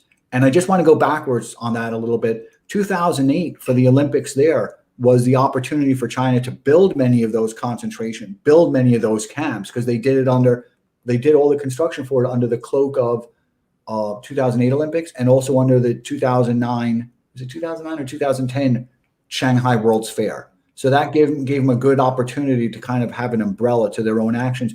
What now happens with the Uyghurs? And again, thank you, Walter. It's such an important question. It depends on what the definition of pressure is. I mean, there's already some pressure put on Beijing. It's not enough by any means to have them change course. It hasn't been enforced much. You got a lot of U.S. companies that are keeping very silent about this because they're dependent on Xinjiang. You've got restrictions on cotton and tomatoes already, but you've got a real big problem when it comes to solar. And so I think when we're going to start seeing this is, one, as the Olympics get closer, Xinjiang is going to become a bigger issue. But also when we start talking about Biden's next stimulus, this Build Back Better thing, in the eyes of progressives, this will be very heavy into a lot of investment into solar, a lot of investment into green tech. A lot of the inputs to this come from Xinjiang and can't simply be replaced by saying, okay, well, we're gonna buy American and then Americans are going to somehow produce it. There's all kinds of there's just an enormous market out there that U.S. and other companies have been tapping for a long time. As we get into the next stimulus discussion around infrastructure, around green, this is going to become very sensitive because the optics about buying things from Xinjiang, even if it's legal, which it may not be, but if it's legal, it's still really bad optics for the Biden administration to do. So they're going to have a real clash between the human rights wing that wants to do more on Xinjiang and the green side that want to do more about building green tech and need Xinjiang inputs for that. And yes, there's an overlap. And yes, all green inputs don't come from Xinjiang. But look, when you're talking about the size of the commitments that they're talking about for this next U.S. stimulus program, you've got a real clash there. And people haven't seen it yet, but they're going to in a few months. Do you know, I never saw the connection between Build Back Better, whatever that is, right? There's unknowns to it. But you make such an interesting point that it's the merchandise for it. I don't know what the right word would be for it, what the right one word would be for it, but would be coming out of a syndicate managed within China and within a region that is has some real human rights problems. And I'll add one more point on this because it's relevant, that even though there are legal restrictions for operating supply chains in Xinjiang, but there's a lot of gray area still. And what I can tell you is that I think that a lot of large corporations think that much worse is coming for them in terms of crackdowns on this, making their life more difficult, not worse overall, because they are contingency planning for this, even though it's not the law yet, in a very big way. We're having a lot of discussions on this, which means that corporations, I think, see 6 months, 12 months, 24 months down the road, and they think bigger restrictions are coming, and they're moving right now on this. It just hasn't become part of the political discourse yet because it's all about COVID, but it's coming. It's coming. Is that something, and it's such an interesting question, and I certainly, I see that there's so many other questions here, but I really want to be responsive to it. Is there any likelihood? I suppose there's always a likelihood, but will there be resistance? Will there be some way of containing the Chinese propaganda that's going to flood Western media to try and make this problem go away rather than resolving the human rights issues? And for example, I'm just going to belabor this a little bit, but China came out with a human rights white paper. I don't know if you saw last year's white paper, but it basically was something for a Western audience, right? So they could export capitalism with a Chinese communist veneer, or however they describe it, right? Because I don't like using their own words. But will you just see more human rights papers being circulated to appease the progressives and the left within the West who want human rights issues addressed, right? That's what they definitely do want, but they might be settled by seeing this type of bombardment of propaganda. So there's going to be a clash. How can we contain what China we know is going to do? I think it's too late on most of these issues. I think that there's such a growing consensus in the US and Europe, across the left and the right. I mean, we talk about progressive. Conservatives are just as much into this issue, if not more, than progressives are. I mean, everyone's fired up about it right now. So I think it's too late for them to sort of change the narrative. I think that the best they can do is affect the trajectory on the Beijing Olympics. And I'm not predicting that the countries are going to boycott the Olympics. It's been suggested to this administration. They said, no, they're not going to do it. At least privately, they've said that. But the fact that this debate is going to be loud and a big one, and any administration, including Biden's, is going to be on the defensive for partaking in the Olympics. I mean, that's a pretty big deal. So I think that the debates around this they're not going to be able to extricate themselves from this. These are going to be tough calls with a lot of pressure surrounding them. And we're going to go to the next thing because there's a lot of questions here. We're going to rip through them because I so much appreciate everybody's time. But keep in mind that FIFA is happening next year in Qatar. And that's very troubling to me also. These are countries that never, the human rights was a movement, I guess it was, and kind of legislation for it was really created as a result of World War II, right? So many of these countries, including China, never experienced that. And they never experienced kind of the resolutions on human rights. And, yeah. Okay, so Robo Ghost, thank you so much for being here. And I like that image, right? It's kind of cool. Late to the stream, so I apologize if it's been covered. But what is the overall status of the One Belt, One Road? Well, we touched on it a bit, but I think I don't think it's interesting anymore for the simple fact that a lot of deals, a lot of companies, things are getting done, but it is no longer the grand experiment that China thought it would be back when they had foreign exchange reserves of 4 trillion and wanted to recycle their capital and commodity surpluses and manpower through their neighbors and through the global economy. So I just think that because it has Xi Jinping's fingerprints on it, they can't do away with it. But it doesn't serve the purpose it once did. And so, quite frankly, I look at it distantly, but I don't pay attention to it as a core priority of either Beijing's or of what foreign U.S. foreign policy should be. It's just sort of an afterthought at this point for me. And thank you so much. And I see Clay Space is here, so thank you so much for joining us. And like me, Clay Space has been a huge bull on the stock market. Isn't that cool? because I'm a raging bull on it. Says, and I hope everyone's invest. That's why I call this the investor series, because we've got to invest, right? The world is a very exciting time. It's changing, but it's certainly an exciting time, and we need to invest. So Clay Space, thank you so much for joining us. And really nice picture. Says it's almost like The Prisoner. Have you ever seen that image that I use? The Prisoner. It's exactly like that, right? One man against the world. So Clay Space says, what does the Biden administration get most right about China, and what's their biggest blind spot? Okay, I'm gonna hit these off with more rapidity than my earlier ones, so we can, because I didn't conscious of people's time, but it's too early to make a judgment, to pass any judgment on Biden policy, because Biden doesn't have a China policy yet. But if I was forced to say, what does he get right about China? I think that, they took the guidance from the Trump administration on Taiwan and accepted it, so there would be no restrictions on person-to-person, official contact in terms diplomatically for U.S. and Taiwan. I think that was a big move. I don't think that it was necessarily expected by a lot of people. So I think in terms of Taiwan, they didn't back down from sort of the tough stance that Trump pushed at the end of his administration. I think that's to their credit. Their biggest blind spot, I still think, is tech. At the very beginning, we talked about ways that the Biden administration could go dovish or hawkish, and the opportunities to go hawkish were essentially through Xinjiang and through Taiwan. And the way to go hawkish or dovish, but particularly dovish, would be through tech and export controls and how they manage the lists. Obviously not taking Huawei off the entity list, but how do they play with the various lists to tailor them to make them less hard hitting? And how many licenses do they give to allow companies to operate like they did before out the back door?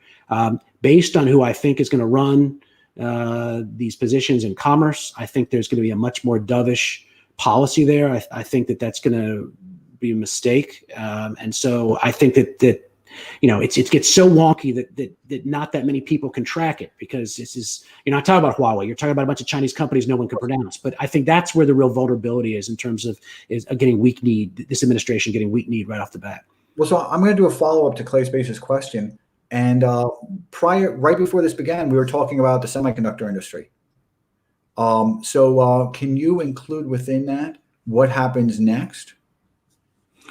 Sure. So people know semiconductors who are semiconductor wonks now, probably because of the tensions over Huawei. But if they don't, it's because right now you've got a global semiconductor shortage. And so this is forcing U.S. car companies and others to shut down. And so right now there's this huge push as part of Biden's second stimulus program to sort of adopt something called the CHIPS Act, which is basically massive semiconductor funding and subsidies, into the next stimulus negotiations.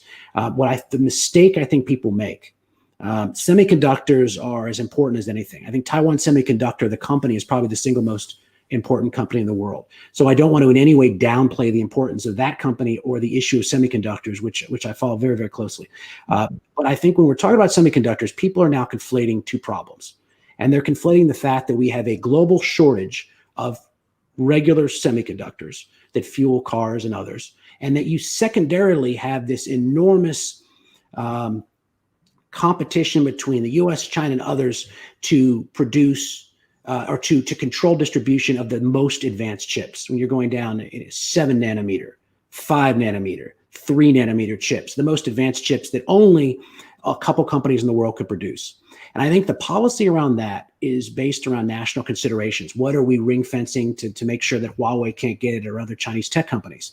And that's sort of muddying the water with the global semiconductor shortage, which is about lack of supply right now for semiconductor companies to produce more. And what it's creating is this sort of push for everyone saying, no, we need more money going into semiconductor policy. This is extremely important right now. But I think what people need to really flesh out, if we're going to really have a public debate about how much the government should be involved in try to creating a public-private consortium on semiconductor policy, is we really have to have a debate on what is the government's role, what is it trying to accomplish? Are we trying to make sure that the United States can create these advanced chips? Are we trying to make sure we've ring-fenced them from the Chinese? Do we have other considerations? But the problem is that because all these things are happening in the semiconductor world, and they're affecting GDP numbers, and they're affecting markets, that it's gotten everybody antsy, and it's created this push to do something. And the problem might be that what the something is done may not address the problem. It may just be thoughtless policy. I'm going to do a quick follow-up to that, but I'm going to put this other question because it's so important as well. And we were discussing this right before also. But as a follow-up to Clay Space's question, what happens when we have more combats like the FTC versus Qualcomm?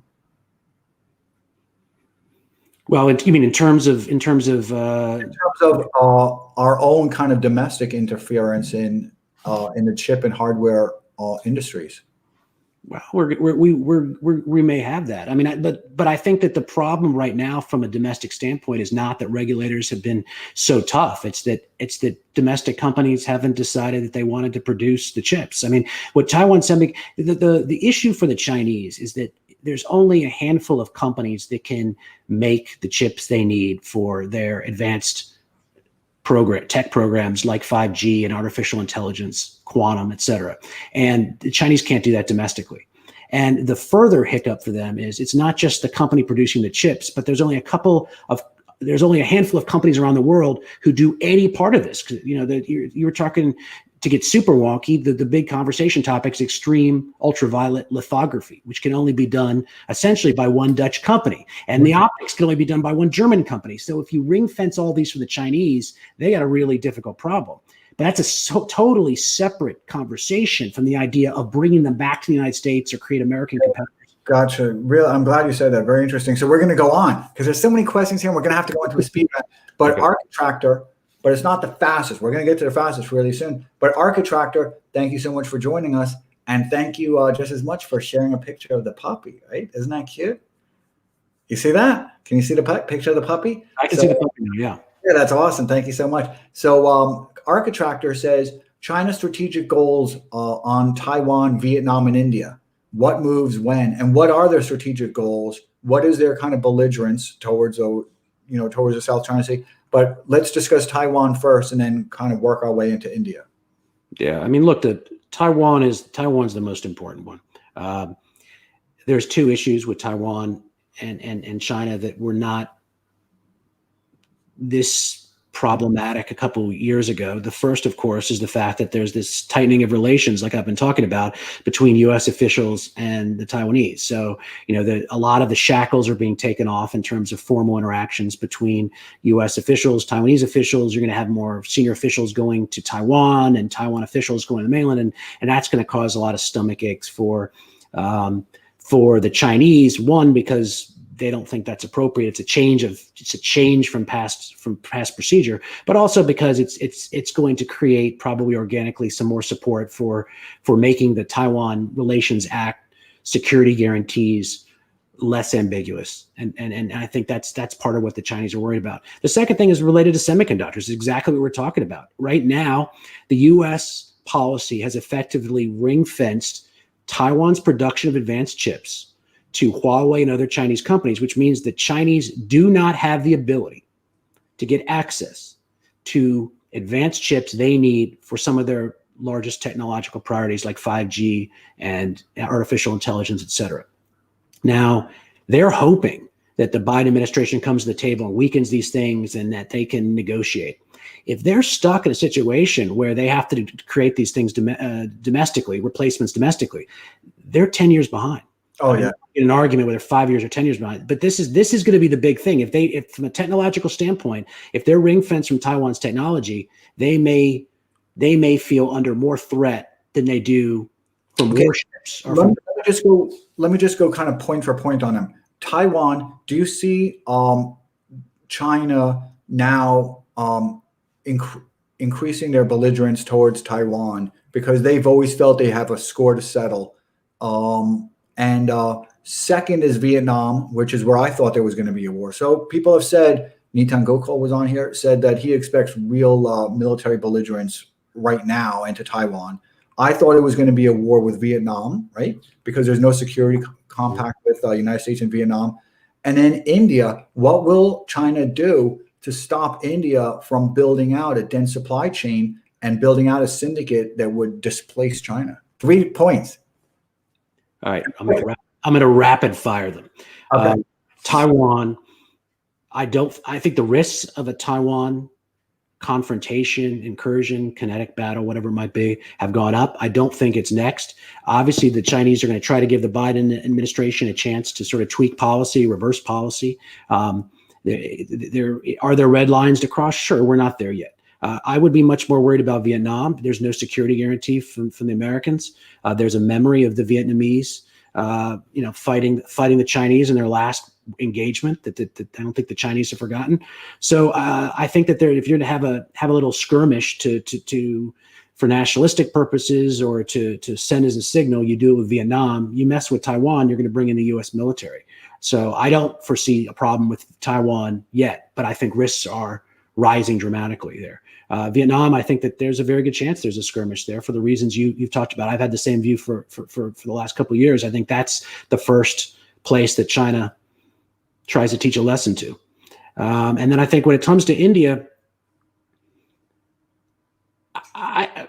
India's a neighbor. India's big. India's important. India can cause China headaches. But I think that the way that it sort of looks, someone told me this a long time ago, I think it's a good way of looking at the region. Pakistan's obsessed with India. India's obsessed with China. China's obsessed with the United States. And sort of you're always sort of looking up to the bigger guy next to you. I don't think that, do I think that the Chinese like what's happening in India with the apps and with the border skirmishes? And no. And I think that joining the Quad, India's become sort of an important sort of actor in the pushback against China in the region. But I don't think China spends as much time worrying about India as India worries about China. Okay, and Janan Glasgow, thank you. And now we're going to get into the fast round. How deep into the U.S. and global, and I understand this question has to be answered tactfully, so I fully respect that. So how deep into the U.S. and global research universities is the Chinese Communist Party reach, and is it growing? I don't think it's growing simply because the net has come down. I don't know. The FBI is all over this right now. I think the major problem you had for a long time is that people would do things and maybe they weren't real bad, but they were some sort of cooperation with, a U.S. university and also cooperation with the Chinese university or think tank back home. And there was no transparency. They wouldn't disclose it and nobody pushed them to. And so this was sort of the status quo for a while. I think now there's a huge crackdown. There are a lot of people that the government is intent on making an example of. I have no idea whether they're guilty or innocent or somewhere in the middle, so I have no take on that. But I think the days of there being this, apathy towards this is gone. On the other hand, I do think that there's the potential for an overreaction too, simply because they are trying to unravel this and they are trying to send a signal. So I'm also very worried about an overreaction here. Well, I saw that, and we'll go on to the next question. But I saw that. Something like 40 colleagues from Harvard University comment or wrote a letter on behalf of the head of, what is it, the chemical, was biology? I think it was the chemical part of Harvard University that said he's a really good guy, seemingly negating the fact that he was paid under the table and that he was part of their recruiting network for other spies, which they do vigorously, right? I mean, so do you see that the FBI continuing to prosecute that, or do you see that kind of it's a major program in DOJ right now to crack down on that? Again, it's needed on some level, but I am worried about it, an overreaction. Okay, so thank you so much for being here, Abhinav Agarwal, who's a great author. So we touched on this a little bit. We're going to touch on a little bit more. So is the One Belt, One Road initiative really in trouble, as some commenters have implied? Depends what in trouble means. It'll continue on because she has his fingerprints on it and backed it. It's got his imprimatur, and so they're not going to just do away with it, rhetorically or otherwise. But I don't think it's that important anymore. I get a lot of people angry at me that I don't see Belt and Road as either this enormous opportunity or this enormous threat, and I don't see it as either. I see it as it's no longer a tier 1, tier 2 issue as far as U.S. policy is concerned, and also in terms of the Chinese themselves. I think that it's sort of on autopilot, but getting smaller and smaller as the days go by. Okay, thank you very much. That was very helpful. And we're going to talk about pharmaceuticals for 1 second. Michael Desjardins, thank you so much for joining us. I can't tell what that picture is, but I'm sure it's cool. So pharmaceuticals are going to have to deal with the fact that Bill Gates is banned in India. I'm going to take out the Bill Gates part of it because I want to make sure it's not inflammatory or doesn't give an appearance of that. But how about the agriculture industry in India with regards to recent reform initiatives? I'm not sure if you can be responsive to that, but I did want to bring it up. I have no idea. I have no idea. Yeah, I can direct questions like that and answer them about China. I don't feel comfortable answering them about India. Yeah, and then I think you responded to this, but I want to make sure that it's brought back in. And I did very well in the DRAMs. Micron used to be one of my companies, one of my largest holdings. So Mr. Y Singapore, I believe it's Mr. Y, right? But I'm going to say that. Do you think China will gain market share in the very important DRAM market in the next years? I don't think that's what they're worried about. I mean, maybe anything China does, they do with overcapacity. So if they, if they're focusing on it, then they'll be producing more. But look, the worry for China is the bottleneck at the top. So I'm not focused personally on where China is going to be in that market. I'm more worried about what are the impediments to them hitting their policy goals on Made in China 2025 and some of these other programs. Can they get the technology? If they can't get the technology from the West, then are they able to produce it domestically? That's the angle that I'm sort of laser focused on. I'm much less focused on what the Chinese companies are doing in order to be able to, expand market share, fund their operations, et cetera. And thank you so much for that. Interior Foliage, thank you as well for this question. Says, how does Tesla prevent the Chinese government from taking their technology? They don't. I mean, what do you think the quid pro quo is for unlimited Chinese finance? I usually stay away from Tesla because everyone's fighting. It's like Bitcoin. Everyone's, throws tomatoes at you if you say the wrong things about a handful of these key things. But look, in terms of Tesla, Elon Musk knows what he's doing. A lot of the stuff is built, it's built on open source. The rest the Chinese are going to have access to. They know that. That's the deal that Elon made in order to basically have the Chinese backstop his operations in China. And there's going to be, there's a very good chance that the patents he produces are going to be outside the U.S. reach. I mean, there's an entire interesting story about where Tesla might be in 5 years, simply based on the patents and how much its proprietary technology will be under Chinese rules as opposed to within U.S. reach. But I don't think there's any question that Chinese they brought him in. They want him creating cars, but they also want him creating technology that they're going to take and then they're going to give to their companies who are going to compete with Tesla. And Tesla knows that. Joe, do you know that, and there's a lot of questions here, so we're going to go on to them, but such an interesting question. Elon Musk is one of the most beloved characters in China because of SpaceX.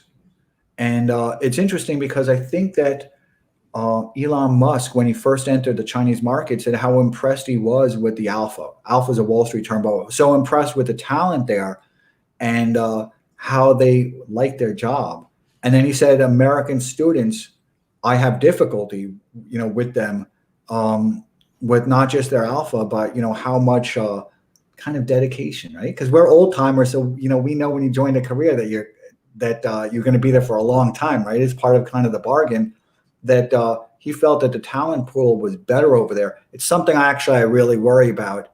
The talent pool is just as great in the United States, but the demands of the talent pool are much more unforgiving here than they are in China. I worry about that. Have you thought about that at all? Well, I mean, that's fair. That's what Elon's seeing, and I have no reason to question it. But Elon's high on China because China's been very good to him. There will become a time where Chinese companies are colliding with Tesla, competing with Tesla, are going to have advantages that Tesla will no longer be given, and then we will see whether Elon's view of the beneficence of Beijing is the same thing 5 years from now as it is now. Okay, and so thank you so much for that. And Gigio Cangelo, and I'm not sure if that's an image of the Hahnemann. I can't really tell from here because it's so small, right? But I want to thank you so much for being here. It says all countries need some real terrain combat experience. Is China going to have one? For example, Russia and Syria. So for example, in India, would it be the Himalayas become this kind of combat zone for China v. India? Do we see another kind of Doklam standoff, or what do you see happening next?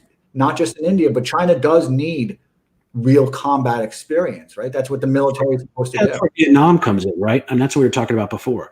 I don't know what combat experience battling in 10,000 feet up in the air in the Himalayas, does for improving, force projection so I don't think the battles with India. I think India is too big a fish to bite off. This is what makes sense for a small country like Vietnam that's pushing against China right now. So will it happen? I don't know. But I think by far the most vulnerable neighbor, I would say, is Vietnam.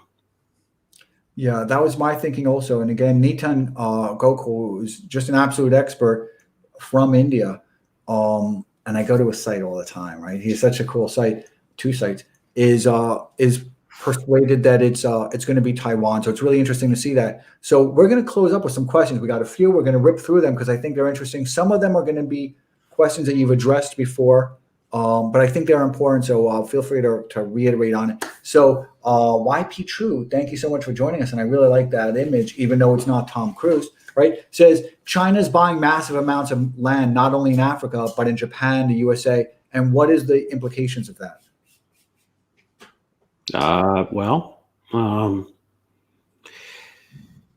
If it's strategic and it's next to a defense base, then there's implications. If they're buying, land out in the middle of nowhere, I'm not sure there are implications for this. Anytime you do something like this, if you're called out on it, then there could be popular discontent in terms of your buying, and you always could have the stuff nationalized or taken away from you for one reason or another. So, this is something that I'm sure is happening, but I'm not paying a lot of attention to it. And Jake Rosick, thank you so much for being here. I'm a big fan of Boeing. Everybody knows that. Well, now you do too, right? But you knew that. You knew that already. So who is the Boeing of the USA semiconductors?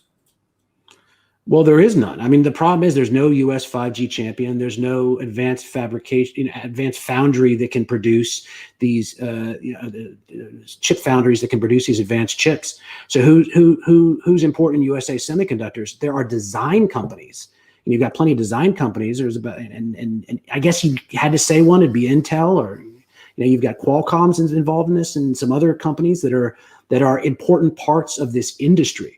But there is not a champion the same way. You go to Korea, there's a champion. You go to Taiwan, there is a champion. There's not a U.S. champion in the same way, and I think that's what a lot of people are worried about, and that's what the discussions are about. Why isn't there a U.S. champion? Should there be, et cetera? That's what the policy around it is starting to go towards.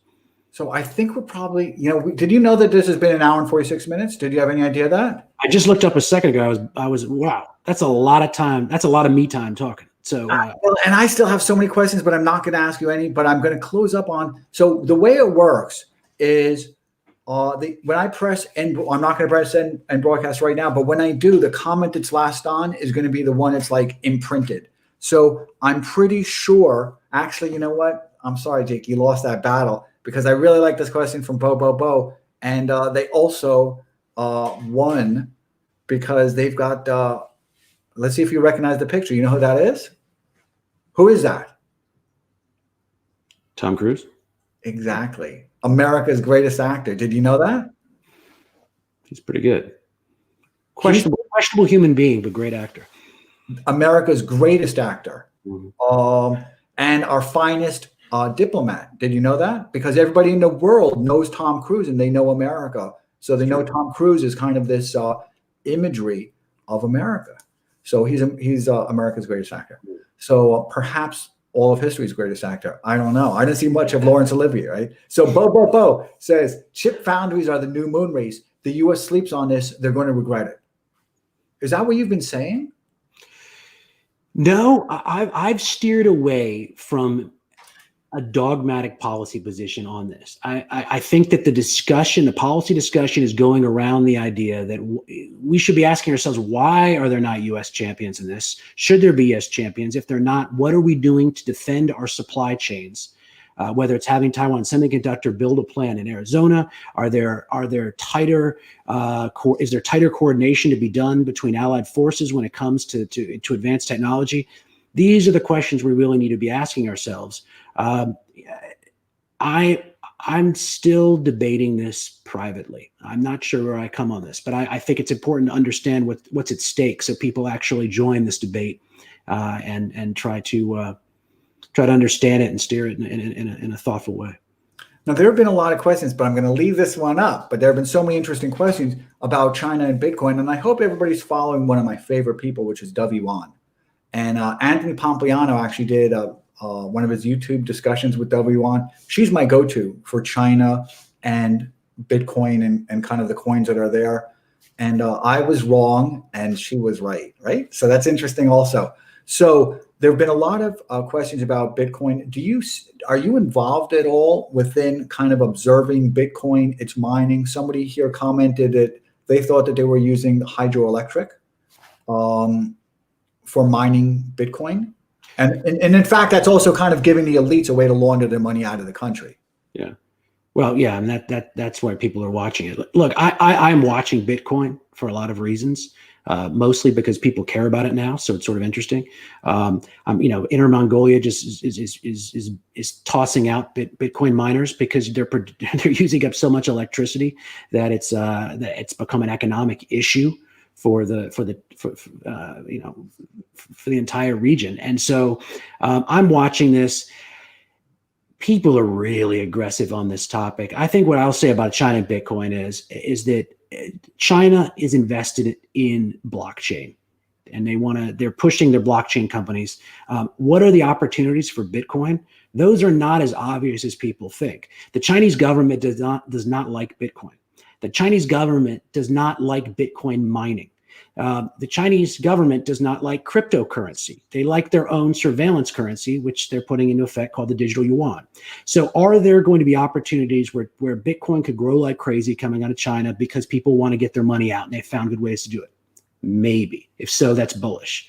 But so many of my friends who are gung-ho Bitcoin come to me and they're like, oh, look, have you seen what Xi Jinping's saying or the Communist Party saying about Bitcoin and crypto? And they are not supporting it. Nothing the party is doing is bullish Bitcoin.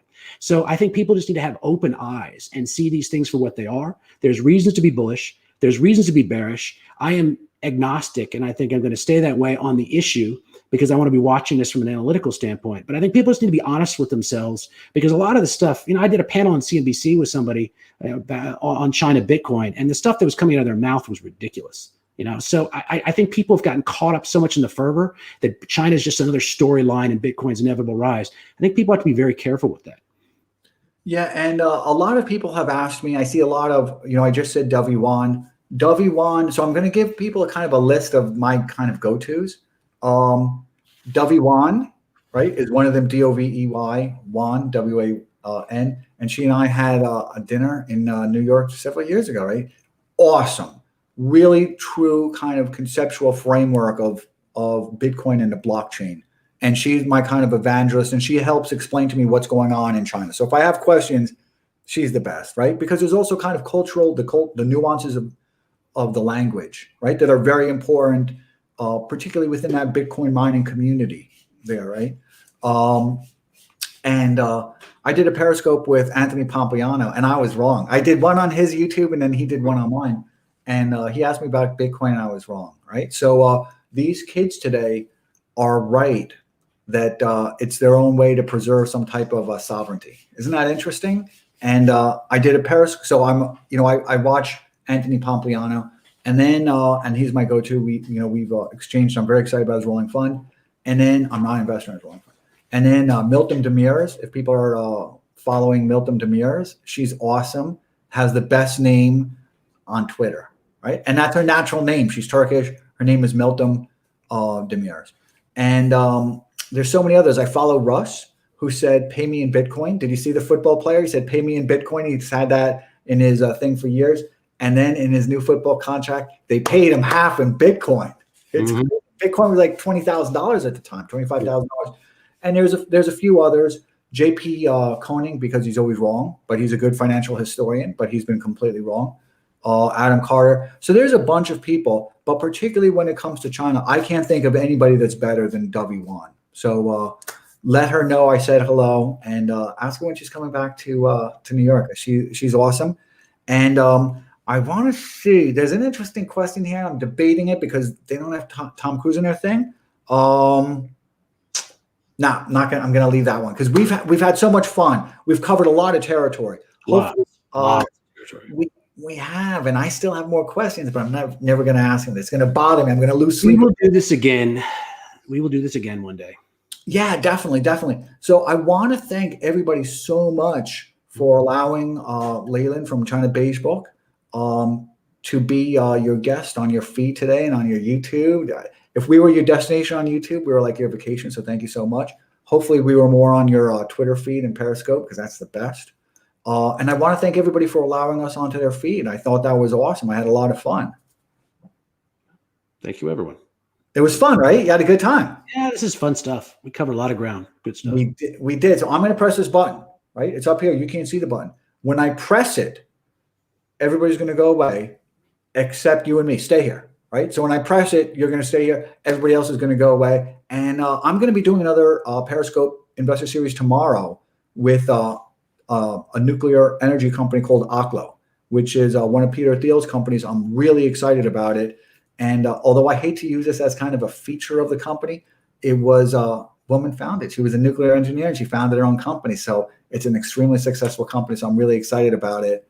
And again, I didn't want to advertise that, but I just think it's such a cool accomplishment, right? So I will see everybody tomorrow. Join us again and I'll send out some tweets about it.